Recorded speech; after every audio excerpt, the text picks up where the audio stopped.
नमस्कार मित्रों, मैं सत्यवीर शर्मा आपके अपने ऑनलाइन एजुकेशन चैनल जीत का फीवर में आपका स्वागत करता हूँ। मित्रों, आज हम बात करेंगे हिंदी में संज्ञा शब्दों के बारे में। संज्ञा के कितने भेद होते हैं, संज्ञा को कैसे पहचाना जाता है। नॉर्मली वीडियो को मित्रों पहले तो आप ध्यान से देखना और अंत तक देखना। वैसे तो संज्ञाओं को हम आसानी से नॉर्मली जो शब्द होते हैं हम उनको आसानी से पहचान सकते हैं, लेकिन जहाँ पर डिफ़िकल्ट वर्ड आते हैं वहाँ पे बहुत कंडीशन ख़राब हो जाती है। वहाँ कन्फ्यूजन हो जाता है कि ये जातिवाचक है या भाववाचक है। जहाँ पर भाववाचक संज्ञा होते भी वहाँ जातिवाचक संज्ञा हो जाती है, और जहाँ पर व्यक्तिवाचक संज्ञा होते हुए भी जातिवाचक संज्ञा हो जाती है, और जहाँ जातिवाचक होते हुए भी मित्रों भाववाचक संज्ञा हो जाती है। तो आज हम उन्हीं पर चर्चा करेंगे जो सबसे अहम होते हैं। एग्ज़ाम में जब क्वेश्चन घुमाना होता है तो ऐसे ही आते हैं। तो आइए मित्रों, बिना देर करे वीडियो की तरफ चलते हैं। सबसे पहले हम संज्ञाओं के बारे में थोड़ा जानेंगे, उसके बाद हम बताएंगे कि कहाँ पर जातिवाद जो जातिवाचक संज्ञाएं होती है और भाववाचक संज्ञाएं वो कैसे वो व्यक्तिवाचक हो जाती हैं, और व्यक्तिवाचक संज्ञाएं कैसे वो भाववाचक और जातिवाचक संज्ञा हो जाती हैं। बाद में उनके बारे में बात करेंगे। पहले थोड़ा संज्ञा के बारे में जान लेते हैं। मित्रों, संज्ञा आप जैसा सभी जानते हैं, संज्ञा किसको बोला जाता है।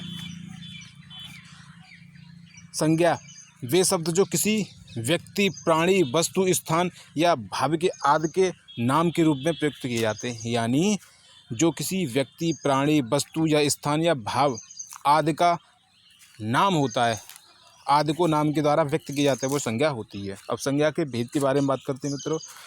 मुख्य रूप से संज्ञा के 3 भेद होते हैं मित्रों।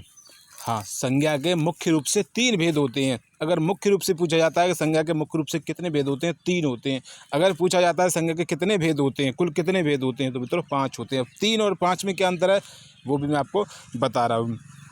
सबसे पहला होता है मित्रों व्यक्तिवाचक संज्ञा, दूसरा होता है मित्रों जातिवाचक संज्ञा, तीसरा होता है भाववाचक संज्ञा। ये होते हैं मेन, जो 3 वाले हैं मित्रों, जो होते हैं मुख्य। और जो हमारा नेक्स्ट होते हैं 4 और 5, 4 होता है द्रव्यवाचक संज्ञा और 5 होता है समूहवाचक संज्ञा। क्योंकि द्रव्यवाचक संज्ञा और समूहवाचक संज्ञा 2 जातिवाचक संज्ञा के ही भेद हैं मित्रों। अगर द्रव्यवाचक संज्ञा या समूहवाचक संज्ञा का कोई शब्द आता है और उस ऑप्शन में द्रव्यवाचक या समूहवाचक संज्ञा न दिया होकर अगर जातिवाचक संज्ञा दी होती है, तो आपको वो जातिवाचक संज्ञा देखना है, ना कि आपको कन्फ्यूजन होना है कि इसमें से कोई नहीं, उसमें आप टिक कर दो। गलत हो जाएगा मित्रों, वह गलत हो जाएगा। तो अब आगे बात करते हैं जातिवाचक संज्ञा के और व्यक्तिवाचक संज्ञा के बारे में थोड़ा थोड़ा जान लेते हैं। सबसे पहला मित्रों व्यक्तिवाचक संज्ञा। व्यक्तिवाचक संज्ञा क्या होती है मित्रों? किसी भी व्यक्ति, स्थान या वस्तु का नाम होता है, पर्टिकुलर नाम होना चाहिए मित्रों। जैसे कि पुस्तक है तो पुस्तक का नाम होना चाहिए, जैसे रामायण है, गीता है, कुरान है, तो एक नाम होना चाहिए, चाहे वो स्थान हो, चाहे वस्तु हो या व्यक्ति हो। जैसे कि मित्रों रवि, रवि क्या है? एक व्यक्ति विशेष का नाम है। अगर हम व्यक्ति बोल देंगे तो वो जातिवाचक में पहुंच जाएगा, लेकिन उसका पर्टिकुलर नाम दे दिया है तो क्या हो जाएगा मित्रों? वो व्यक्तिवाचक संज्ञा। कामधेनु, गाय विशेष, ये भी प्राणी में आता है। कामधेनु गाय का नाम होता है। अगर गाय ले देंगे हम तो वो जातिवाचक में पहुंच जाएगी, लेकिन उसका नाम लेके हम डिनोट कर रहे हैं तो वो किस में आ जाएगी? जहाँ पर नाम दे दिया जाता है, पर्टिकुलर नाम दे दिया जाता है, वो व्यक्तिवाचक संज्ञा होती है। गंगा, हिमालय, हिमालय क्या है? एक पर्वत विशेष का नाम। अगर पर्वत बोल देंगे तो वो जातिवाचक संज्ञा हो जाएगी। हिमालय एक अलग पर्वत है, यानी हिमालय क्या है? सब अलग पर्वत है, उसका पर्टिकुलर नाम दे दिया है। पर्वत तो बहुत हैं, लेकिन हिमालय का पर्टिकुलर नाम दे दिया है, तो वो क्या हो जाएगा? व्यक्तिवाचक संज्ञा, जहाँ पर पर्टिकुलर नाम दे दिया जाता है। भारत, यानी इसमें क्या है? देश का नाम है, देश विशेष। अगर देश बोलते हैं तो वो जातिवाचक हो जाएगा। पर्टिकुलर दे दिया, भारत देश की बात कर रहा है, तो वो क्या हो जाएगा? व्यक्तिवाचक संज्ञा। ऐसे ही मुंबई। अब आता है जातिवाचक संज्ञा। जिस तरीके से मैं बात कर रहा था मित्रों अभी, जातिवाचक संज्ञा में क्या होता है? किसी भी वस्तु, व्यक्ति या स्थान की एक जाति वर्ग का बोध होता है, यानी उसकी संपूर्ण जाति वर्ग का बोध होता है। जैसे प्राणी की बात आती है मित्रों, कौवा, गाय, सांप, लड़की, लड़का। अब कौवा में तो सभी कौवे आएंगे ना। जैसे लड़के में सब लड़के आते हैं, लेकिन रवि एक नाम दे दिया था, रवि भी लड़का था, लेकिन रवि क्या हो जाएगा? व्यक्तिवाचक संज्ञा हो जाएगी, और लड़का हो जाएगा जातिवाचक संज्ञा हो जाएगी, क्योंकि वो संपूर्ण लड़कों की जाति का बोध करता है। तो प्राणी में कौवा, गाय, सांप, लड़की, लड़के आदि। जैसे गाय है, गाय जातिवाचक हो जाएगा, लेकिन कामधेनु गाय की बात आती है तो कामधेनु एक पर्टिकुलर गाय का नाम ले दिया जाता है, तो व्यक्तिवाचक संज्ञा हो जाती है। ऐसी स्थान, गाँव, शहर, मोहल्ला, पहाड़, बाजार, देश, यानी ये स्थान जो दिए हैं गांव, ये सभी गांव के, संपूर्ण गांव के एक वर्ग का बोध करते हैं। वस्तु है गोलगप्पा, कोई स्पेशल गोलगप्पा तो है नहीं है, चाइनीज़ गोलगप्पा हो या इंडियन गोलगप्पा हो। अगर यहाँ पे किसी पर्टिकुलर नाम लग जाता है तो व्यक्तिवाचक हो गया, जहाँ पर्टिकुलर नाम हट जाता है, संपूर्ण वर्ग का बोध होता है, वहाँ पर जातिवाचक होता है, आपको भूलना नहीं है। नेक्स्ट आता है मित्रों भाववाचक संज्ञा। भाववाचक संज्ञा क्या होती है मित्रों? जिन शब्दों में प्राणियों, मनुष्यों और वस्तुओं के गुण, दोष, स्वभाव और अवस्था, स्थिति, कार्य का बोध होता है, यानी जिसमें फीलिंग्स होती हैं मित्रों, जहाँ पर फीलिंग्स की बात होती है, यानी भाववाचक संज्ञाएं वे होती हैं जिनको हम देख नहीं सकते, सिर्फ उनको महसूस कर सकते, जहाँ पर फीलिंग्स जुड़ी होती हैं। जैसे कि मित्रों मानवता, ह्यूमैनिटी, राष्ट्रीयता, ममता, ममता नाम वाली ममता नहीं, माँ की ममता, जो प्यार होता है उसकी बात हो रही है। बचपन, चोरी, ये क्या है मित्रों? एक भावनाएं, एक दशाएं, एक अवस्थाएं हैं। जैसे बचपन एक अवस्था है, भावनाएं, ममता है, मानवता है, क्या है मित्रों? ये एक भावनाएं जिनको हम टच नहीं कर सकते, जिनको सिर्फ महसूस कर सकते हैं, फीलिंग कर सकते हैं। नेक्स्ट आता है द्रव्यवाचक संज्ञा मित्रों। द्रव्यवाचक संज्ञा में क्या होता है? द्रव्यवाचक संज्ञा में मित्रों पदार्थ का बोध होता है। मेन चीज़ है पदार्थ का, चाहे वो सोना, चांदी, लकड़ी, चेयर, कुर्सी, मेज, अन्न, ये होता है द्रव्यवाचक संज्ञा, जिसमें पदार्थ का नाम ले दिया जाता है, यानी पदार्थ का बोध होता है। अब नेक्स्ट आता है मित्रों आपका समूहवाचक संज्ञा। समूहवाचक संज्ञा में जैसा कि आप मित्र जानते हो, समूह के नाम से ही, जिसमें समूह का बोध होता है, यानी जिसमें बहुत सारे लोगों के इकट्ठा होने की भावना जागृत होती है, यानी समूह की भावना जागृत होती है। वे शब्द जो एक व्यक्ति के वाचक न होकर समूहवाचक होते हैं, यानी जिसमें एक पर्टिकुलर जाति और व्यक्ति का नाम न होकर उसमें क्या होता है, वो समूह के वाचक होते हैं। जैसे कि सेना। सेना क्या है मित्रों? सेना में बहुत सारे सैनिक होते हैं, तभी तो सेना बोला जाता है। अगर एक सैनिक होगा तो उसको सैनिक बोला जाएगा, लेकिन जहाँ पर एक से ज़्यादा सैनिक मिल जाते तो उसको सेना कहलाई जाती है। पुलिस में भी बहुत सारे मित्रों पुलिस वाले होते हैं। कक्षा में बहुत सारे बच्चे होते हैं, परिवार में बहुत लोग होते हैं, सभा में बहुत सभागढ़ होते हैं।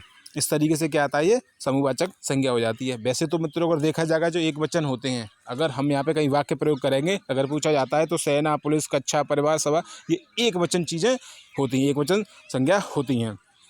अब जो मैं बात कर रहा था मित्रों विशेष संज्ञा वाली बात की, कि कैसे संज्ञा के भेदों में परिवर्तन होता है।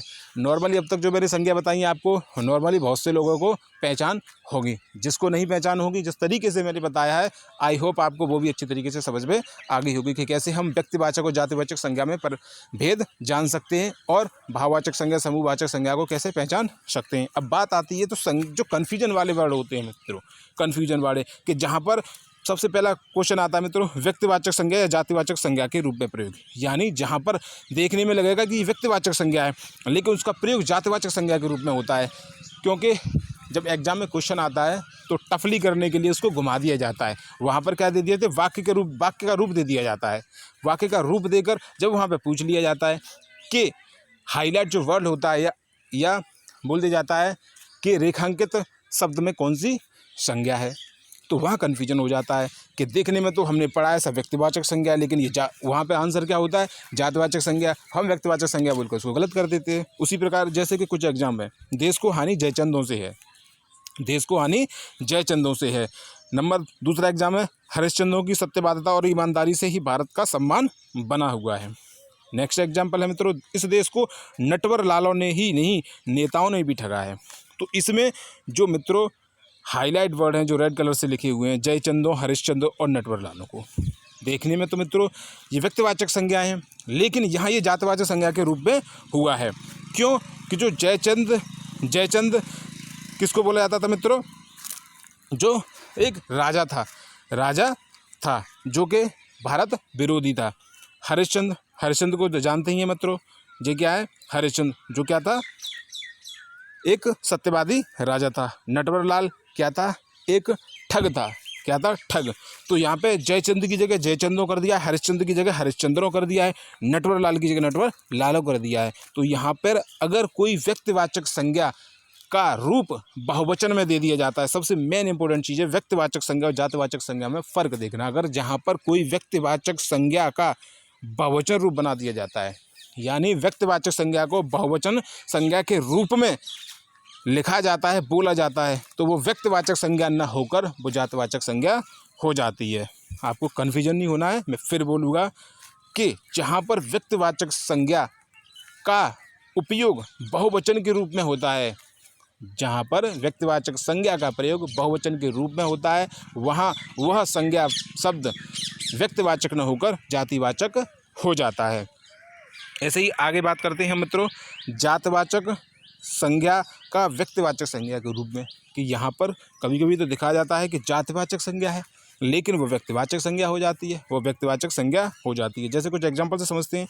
देश रत्न सच्चे अर्थों में भारतीय किसानों के प्रतिनिधि थे। लौह पुरुष के दृढ़ संकल्प ने ही भारत को एक रूपता प्राप्त की। नेताजी का जय हिंद का नारा आज भी गूंजता है। मित्रों, बात आपको ध्यान से गौर से सुनने की ज़रूरत है। यहाँ पर बात हो रही है जो हमारे महान हस्तियाँ थी, उनके जो उपनाम होते हैं ना, उपनाम, जहाँ पर उपनाम यूज हो जाएं, यानी जहाँ पर उपनाम का प्रयोग हो, वहाँ पर वो जातिवाचक न होकर व्यक्तिवाचक संज्ञाएं हो जाती हैं। जैसे देश रत्न, देश रत्न किसको बोला जाता है? किसको बोला जाता है मित्रों? हमारे प्रथम राष्ट्रपति डॉक्टर राजेंद्र प्रसाद को, उनको देश रत्न बोला जाता था। तो यहाँ पर उनका नाम न लेकर उनका जो उपनाम था, जो उनको उस नाम से उपाधि दी गई थी, उसका नाम लिया है। तो यहाँ पर क्या है, देश रत्न किसको बोला है? आपको डॉक्टर राजेंद्र प्रसाद को। और लौह पुरुष तो आप जानते ही हैं मित्रों, सरदार वल्लभ भाई पटेल थे। तो यहाँ पर सरदार वल्लभ भाई की पटेल की बात हो रही है, उसका उपनाम दिया है। ऐसे ही नेताजी किसको बोला जाता? सुभाष चंद्र बोस को। तो इस प्रकार यहाँ पर मित्रों क्या होता है कि जातिवाचक संज्ञा होते हुए भी ये संज्ञा व्यक्तिवाचक के रूप में प्रयोग हुई हैं। आपको यहाँ भी गौर करने की ज़रूरत है कि जहाँ पर व्यक्तिवाचक जो जातिवाचक संज्ञाएं होती हैं, वहाँ पर किसी का उपनाम के रूप में प्रयोग किया जाता है, वहाँ पर वो जातिवाचक न होकर व्यक्तिवाचक संज्ञा हो जाती हैं। अगर बात देश रत्न बोल दी जाती है तो यहाँ पे देश रत्न या देश रत्नों, तो यहाँ पर अगर कोई वाक्य नहीं दिया जाता तो ये जातिवाचक संज्ञाएं होती। लेकिन जब वाक्य के रूप में प्रयोग किया है तो यहाँ बात हो रही है कि देश रत्न सच्चे अर्थों में भारतीय किसानों के प्रतिनिधि थी। तो देश रत्न किनको बोला जाता था? डॉक्टर राजेंद्र प्रसाद को। ऐसे ही लौह पुरुष किसको बोला जाता था? सरदार वल्लभ भाई पटेल को। ऐसे ही आगे आता है मित्रों भाववाचक संज्ञा से जातिवाचक संज्ञा को पहचानना, यानी कैसे भाववाचक संज्ञा का जातिवाचक संज्ञा के रूप में प्रयोग किया जाता है। एग्जाम्पल से इसको भी समझते हैं। बुराइयों से सदैव दूर रहिए, इस प्रकार की मूर्खताएं तुम्हें ले डूबेगी। बादलों की गड़गड़ाहटों से किसानों के हृदय झूम उठे। यहाँ पर देखो मित्रों, बुराइयाँ, मूर्खताएं और गड़गड़ाहटें जो शब्द दिए हैं ये भाववाचक संज्ञा हैं, क्योंकि जो बुराइयाँ हैं वो किससे बनाए मित्रों? बुराइयों बनाए बुराई से, और मूर्खताएं बनाए मूर्खता से, और गड़गड़ाहटों बनाए गड़गड़ाहट से।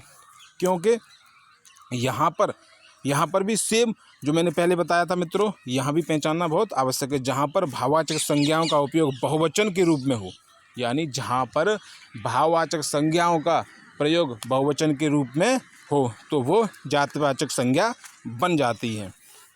मैं फिर बोलूँगा, जहाँ पर भाववाचक संज्ञाओं का प्रयोग बहुवचन के रूप में हो वहाँ पर वो जातिवाचक संज्ञाएं बन जाती हैं। आई होप अब आपको अच्छे से समझ में आ गया होगा। अगर मित्रों आपने मेरा चैनल अभी तक सब्सक्राइब नहीं किया है, अगर आपको चैनल पसंद आ रहा है, वीडियोस पसंद आ रही हैं, तो प्लीज़ जल्दी से सब्सक्राइब करें, लाइक करें और शेयर करें। तब तक के लिए बाय बाय, जय हिंद।